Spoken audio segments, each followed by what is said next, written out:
everybody? Josh the RV Nerd here with Bish's RV, actually out in Idaho today, getting a look at updates here on the 184BS. Now, we're looking at a Western Edition, like fully loaded, basically every option that's available from the Idaho production facility, that's what we're looking at today. And you can basically almost exactly replicate this with the STX edition of the SLX J Flight from the Indiana production, so you can get this pretty much the same either way. Now, never mind all that. What is this one? This is a great little family, maybe starter camper. Maybe you're upgrading from something like a pop-up or a hybrid, but it doesn't have to just be a family camper. The Bunks can actually function in some really good storage space, or this could work really well for like buddy hunting, camping, or sisters on the fly or something like that. Now this one, what it does is it takes the 174, very popular no slide model, and just gives it a dinette in a slide. And what that does is it creates the extra space to move up from like a 2-person dinette to a 4-person dinette in case you really want to wrap the whole family around it. Or if you're looking at this, you're like, man, I love this, but I'm afraid of slides. I call that being a slide skeptic, and there's nothing wrong with that, by the way. That sounds negative. That's not what I mean. Look at the 174 instead of the 184, and you're going to like what you see, I think. Now, Jayco always comes in with like the best-in-class bunk ratings. They have the best-in-class warranty. They've got Goodyear tires. We're looking at one again today with the optional factory solar package and about every other option applied to it, including the fiberglass skin option, where if you live in hail country, that is an amazing way to keep your RV from looking like Woody Woodpecker, just like all over the place on that thing. It is also, and this is I think one of the biggest qualities on this RV, a 60 by 80 true queen. Now to get to this size and this weight, it does have to be an east-west bed, so you're climbing over one another. It's got some other really good qualities like that. It's also got a couple of things that I don't personally love. I'm going to try to share a little bit of both as we go. Let me know what you think, good, bad, ugly, and in between, and I'll try to do the same. Now, if you are a regular returning member of the RV Nerd Herd, first of all, thank you for coming back again and listening to my voice and my limited repertoire of jokes and continuing to partake in these videos right here. But you know that I've done this model before, whether it's from Jayco or someone else who builds something eerily similar, and I've always focused on the bed first. And this one, I think, has a really great quality with that bed up front, but I want to kind of just work around this one a little bit differently here today. And let's start right over here. First of all, you see the white kitchen cabinetry. You don't have to get that. Jayco is one of the very few manufacturers who still gives you a choice of decor. You can also get brown tones in the kitchen. I think it's called cottage instead of farmhouse that we're looking at. Now, in previous years, these little single axle Jaycos, standard came with a side mount air, and then you'd option on that roof air. Roof air has just since become standard. Just they had so many requests for it. Over here, this is where the 184 and the 174 differ. Other than that, they're the exact same camper, but this has a dinette slide. I like what they did here. I do want to address real quick, though. It is a step-up slide, and it absolutely has to be. In this small size, the wheel wells stick up into the body of the camper, which means the slide has to go above that, which means, obviously, you can't have a floor flush slide. What I like, though, is they didn't go with that traditional knee knocker pedestal post. They actually went super, super classic with that, where it brackets on the wall and has the drop leg over there. That is so old school, but sometimes just because something's old doesn't mean it's bad. And again, the benefit here as compared to the 174 is you can actually fit 4 people around that dinette versus, frankly, just 2 on the non-slide variant. Now, I'm going to flash some lights, so kind of keep that in mind real quick, but I want to show you that they put a really good lighting package in here. Now, obviously, I've still got some other lighting kind of fill in the way, but when you see these in person, I think you'll see what I mean. And each light can still click off individually. The interior height in here is a full 6'6". They did not used to be that. And as long as it's a bunkhouse, let's go ahead and start focusing in on the bunks. I don't want to mislead you because the way that looks, it almost appears as though that window does open for airflow, like the window treatment's over it. It doesn't. As it turns out, that window does not open for airflow. I wish it did. It does not. You see up top here, top bunk gets USB plugs, United States Bs, that is. And down below here, we've got ourselves household plugs. United States household plugs, that is. That's so stupid, sorry.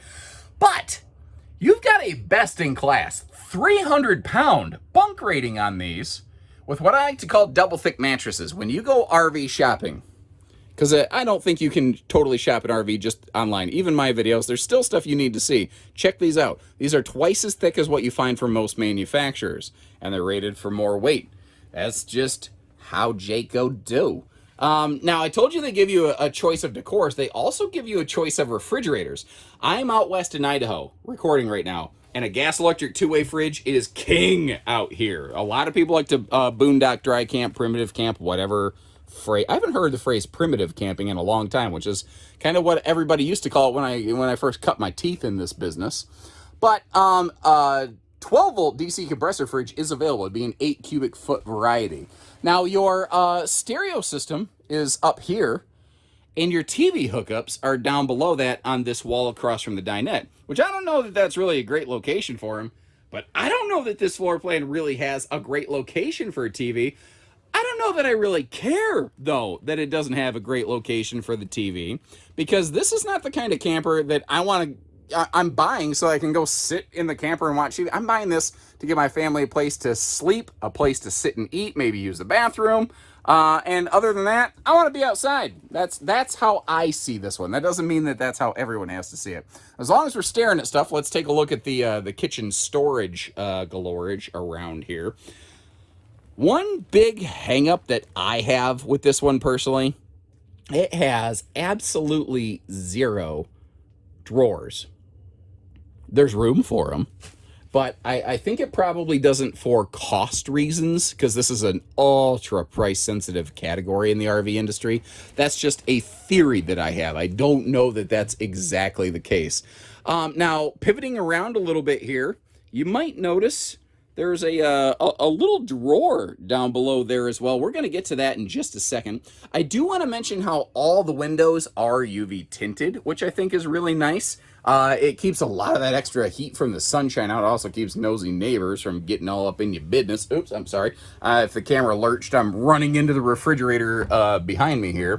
One of the other things that I like to showcase for you is they do actually give you a privacy curtain for that front bed. In a single axle camper like this, that's not the kind of thing you often run into. Now, the storage below the bed is the same as the storage outside, but you may notice above that, you've got that extra overhead cabinet space. This is a pocket screwed cabinetry construction on here. It's called lumber core, where it is screws into wood. Now, there is MDF fascia on top of that wood core. That's why it's called lumber core.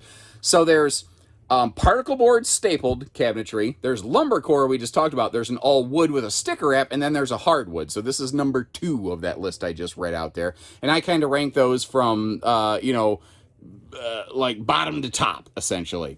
Now, taking a look at this right here, you see that if you're laying on the bed, you can have a staring contest with whoever's on the turlet back there, making some turlet wine, perhaps. I guess it just depends on how you feel like using this thing.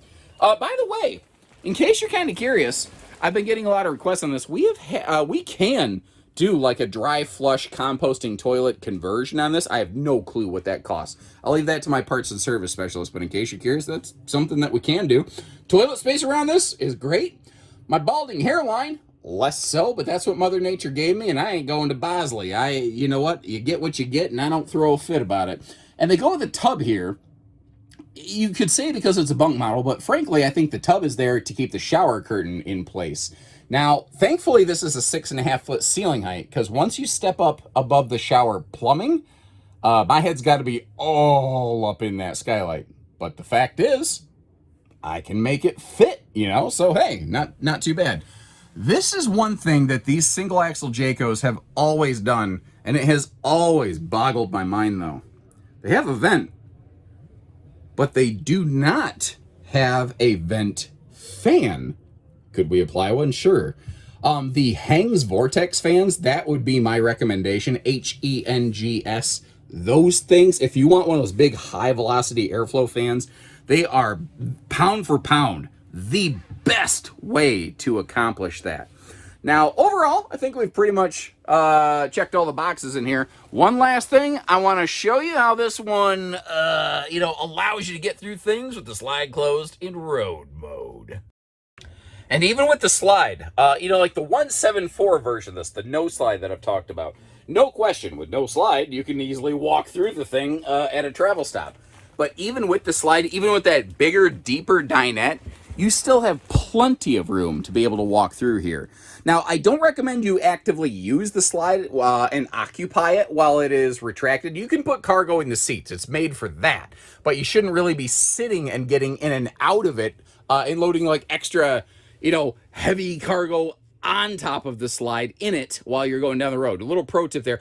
Seems like a lot of people don't know that, so I'm trying to make that more of a known kind of issue. But the fact is, slide closed. We've got kitchen access. We can get to all the beds. We can get to the bathroom. This one absolutely crushes the Cracker Barrel test. Now, if we start talking towing, not the dry weight, but the GVWR, the maximum weight on this is about 4,500 pounds. And what that means is this would probably make a good pairing for something like a decent tow package SUV or like a tow package midsize pickup. But those recommendations are really kind of relative often to where either you live or where you're going to tow it. If you're going to go through some, really hilly mountain terrain, then you're going to want a little more vehicle. You might want to go a little more half-tonish or something like that. Now, again, we're looking at like all of the options here from the Western Idaho plant, which are things like Baja Edition, like the bigger propane tanks, the way that they flip the axles, which raises the entire RV up to give it some greater ground clearance. And one of the most obvious indicators of that is the fact that this little camper has a triple entry step. You see how this much bigger camper over here next to it is only a double step because it's not lifted up off the ground quite so far. Over here in Idaho, fiberglass skin is kind of like a standalone option. You can sort of do the same thing from the Indiana builds. And again, if you get the Western Baja Edition and fiberglass, it's basically the exact same thing as the Eastern, what's called STX package, which is fiberglass skin plus Baja, essentially. So whether you're, customer on the Eastern time zone or Central or Mountain or Pacific or whatever, you can essentially get this RV built the exact same way. Just the names of the packages change. Personally, I would prefer a little bit more consistency on that. Oh man, that's just a shame. Look at that nerd up there.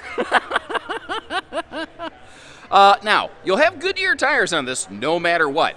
But when you go with the Baja package or STX, you're going to upgrade to Goodyear Wrangler tires. But notice how much gap is in that wheel well right there. That's because of that flipped axle. Now, one of the other really kind of cool aspects of this, when you go with these packages, it actually does enclose the underbelly.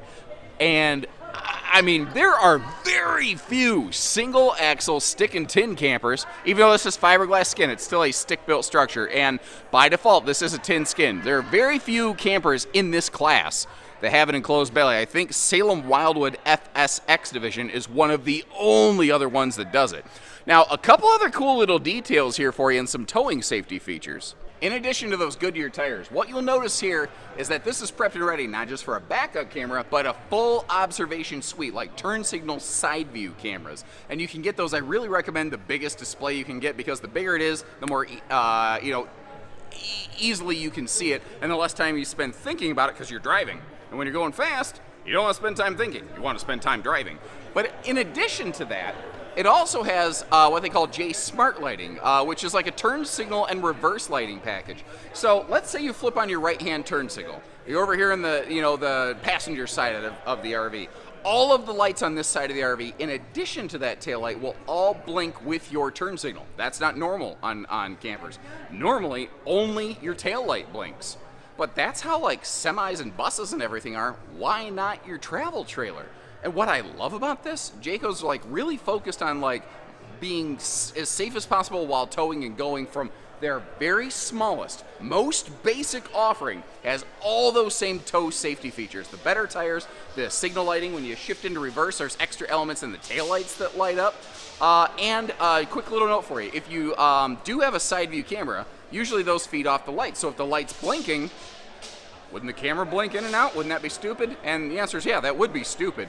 But the answer is no, it doesn't blink in and out because they actually run a second power line. One dedicated to the camera, one to the light, so that you get full function and consistency out of both.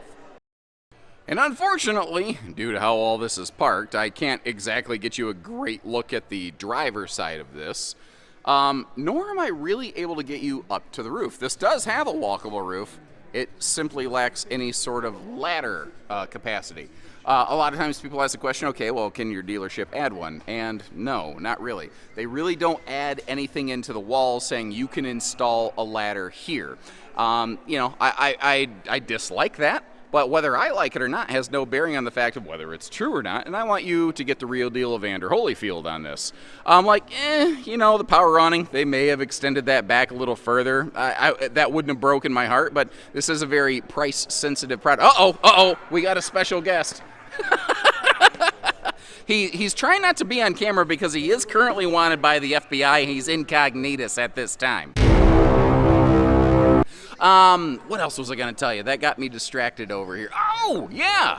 No roof ladder access means no easy way to take a peek at the solar. So I use my Go-Go gadget arms to kind of peek up there a little bit, give you a little bit of a look at that package. That is an optional item. One of the cool things, though, is that this will always have a roof solar prep plug. So if it's not on there and you want to add some later, you want to have us do it, we can always do that stuff. Now, there's one other, I feel, very important bit of information you really need to know and understand about this that maybe isn't as obvious. If you were looking at the specs, you might have noticed this thing can have a potentially concerningly low cargo carrying capacity. Now, that will vary a little bit depending on how you equip it. When you fully deck it out like this RV, as we're looking at it right now, weighs 3770 and has about a 730-pound cargo capacity. Those numbers I just spouted out will be different from the generic base model values that I posted at the beginning of this video, so keep that in mind. The options you apply can directly affect your dry weight and your cargo carrying capacity. Now, obviously your GVW doesn't change, but the fact is, if you go nuts loading up all the widgets on this thing, that does eat into your cargo capacity. Now, it's a small RV, it has limited cargo space. I think this one's on that borderline where it's probably still okay, but that is a thing that you want to be cognizant of. You want to be aware of that so you don't inadvertently overload this thing, cause like an axle issue, you know? And so one last time, just remember, they make these in Indiana, they make them in Idaho. They're made a little bit differently. They have the options that can basically make them the same, but depending on which of our Bish's locations that you're shopping or looking at, it might look and be equipped different on this video. Like it might be tin skin, it might be fiberglass skin. All kinds of little variants like that, but we've got a little bit of everything kind of all over all of our different stores. Chances are, if it's on wheels, we've got it at Bish's RV. When you're ready, we are ready. I'll leave you a link in the video description to check where we have one in stock, how it's equipped, and what each individual's RV's price tag is, because it could vary greatly depending on all the different variables. And we're ready when you're ready. We don't do hidden dealer fees, we do everything else. So take care, stay safe, have fun, happy camping, everyone.